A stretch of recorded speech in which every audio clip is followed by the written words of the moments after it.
Avant de commencer cette vidéo, je vous souhaite une très belle année 2020. Et pour commencer l'année 2020, vu que le Père Noël m'a apporté plein de chocolat, je vais en manger un avant de tourner cette vidéo. Salut YouTube, ici Mia alias Click Argentique et aujourd'hui on va parler d'un nouvel appareil photo qui est le Pack7. Avant de commencer à en parler, je tiens réellement à vous dire que cette vidéo, elle sera totalement subjective et elle se fera en fonction de l'expérience que j'en ai eue. On essaiera malgré tout d'avoir un regard objectif, mais voilà, ce sera malgré tout un avis totalement subjectif sur cet appareil photo. Alors j'avais envie de vous raconter une petite histoire avec le Pack7. Ce Pack7, je l'ai acheté l'été dernier en brocante. Pourquoi je l'ai acheté? Parce que je le trouvais beau et son prix n'était pas excessif. Oui, ça m'arrive, même si ça reste rare quand même, ça m'arrive d'acheter un appareil photo simplement pour son esthétisme. Donc voilà, donc celui-ci je l'ai acheté vraiment parce que je le trouvais beau, je le trouvais choupi et je l'ai acheté. Mais ce qu'il faut savoir, c'est que entre lui et moi, ça ne s'est pas très bien passé. Cet appareil-là m'a valu réellement de belles prises de tête. Il m'a beaucoup agacé, je vais pas vous dire le contraire. Vous verrez quand je vous montrerai les prises de vue, ça s'est vu qu'on s'est pas du tout entendu lui et moi. Je l'ai trouvé hyper compliqué, alors évidemment, il est absolument pas fait pour les débutants et même avec plusieurs années d'expérience, j'ai mis longtemps à le prendre en main et à comprendre certains mécanismes et voilà. Je vais pas vous mentir, hein, c'est vraiment ça a été une galère pour moi. J'ai clairement pas réussi à le maîtriser et j'ai beau être persévérante, j'ai pas eu le courage ni l'envie, surtout l'envie je pense, d'effectuer une seconde pellicule avec. Le Pack7 je ne l'ai plus là en ma possession, je l'ai revendu parce que je ne souhaitais pas le garder tout simplement. Ce que je voulais vous raconter avec cet appareil,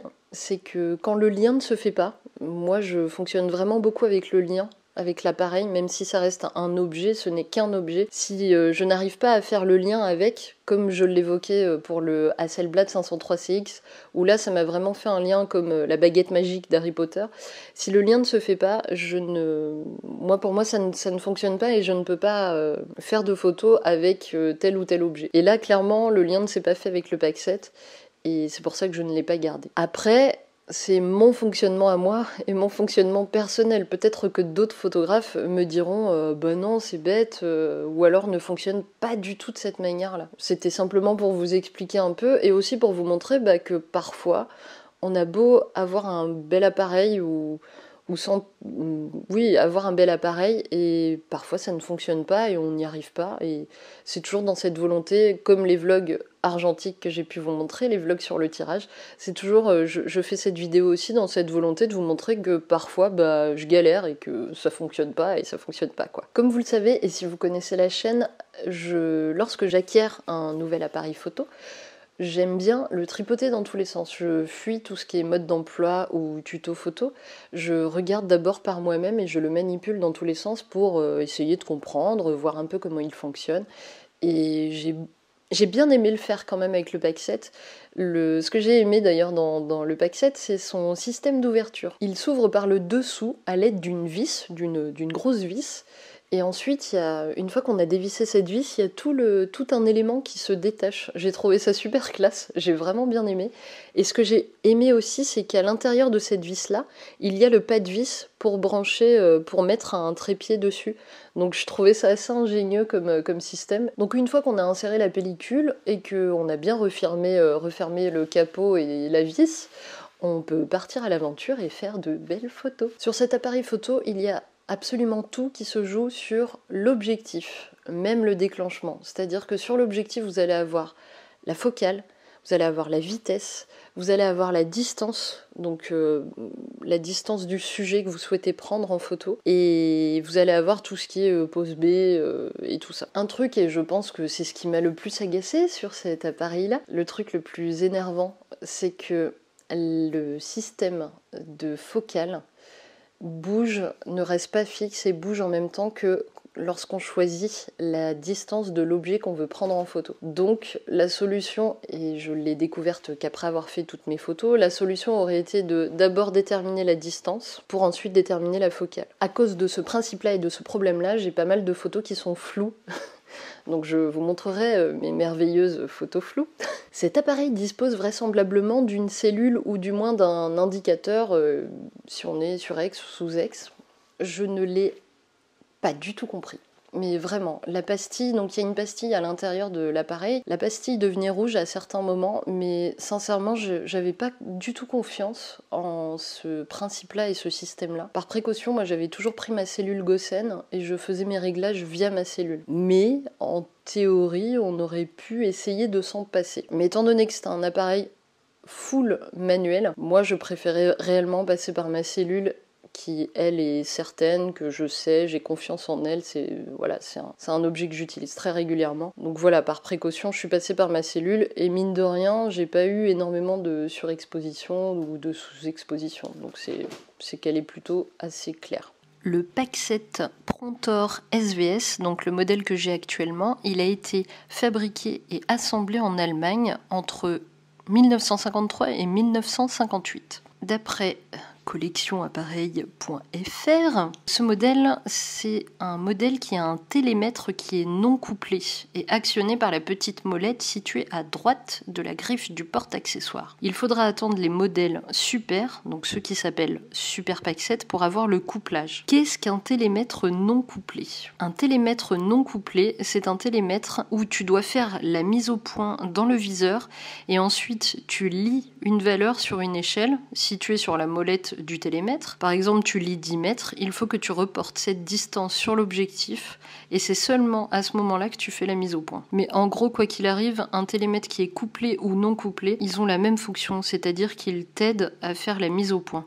Et je pense que c'est exactement pour ça également que j'ai eu des photos floues, parce que j'avais absolument pas réglé ce télémètre, je l'avais fui comme la peste.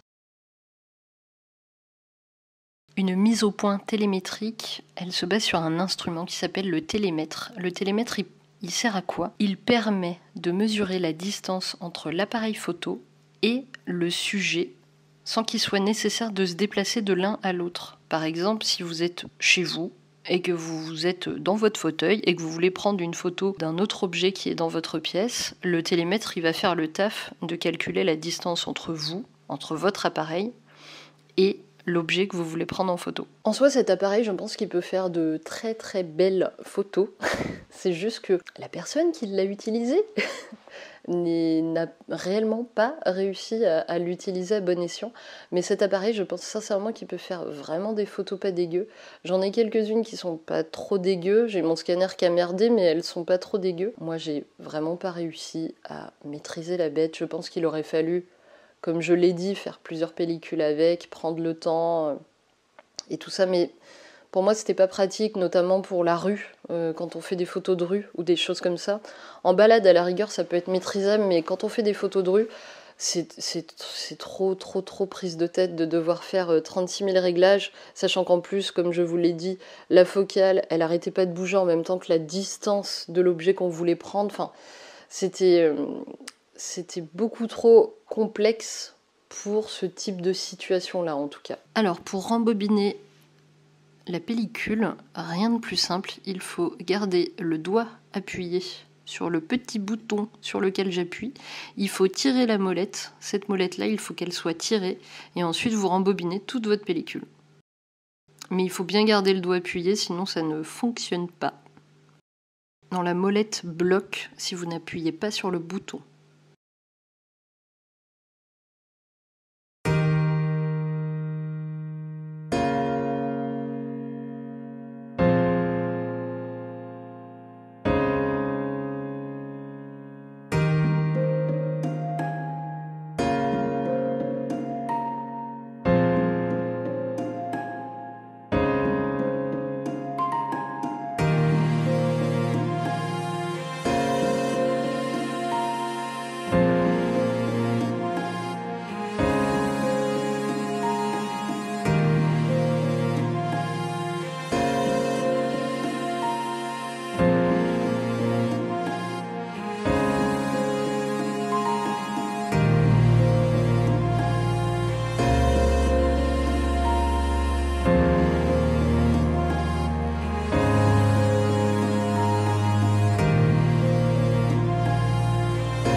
Voilà, et bien écoute, j'espère que cette vidéo vous a plu, j'espère qu'elle vous a apporté quelque chose.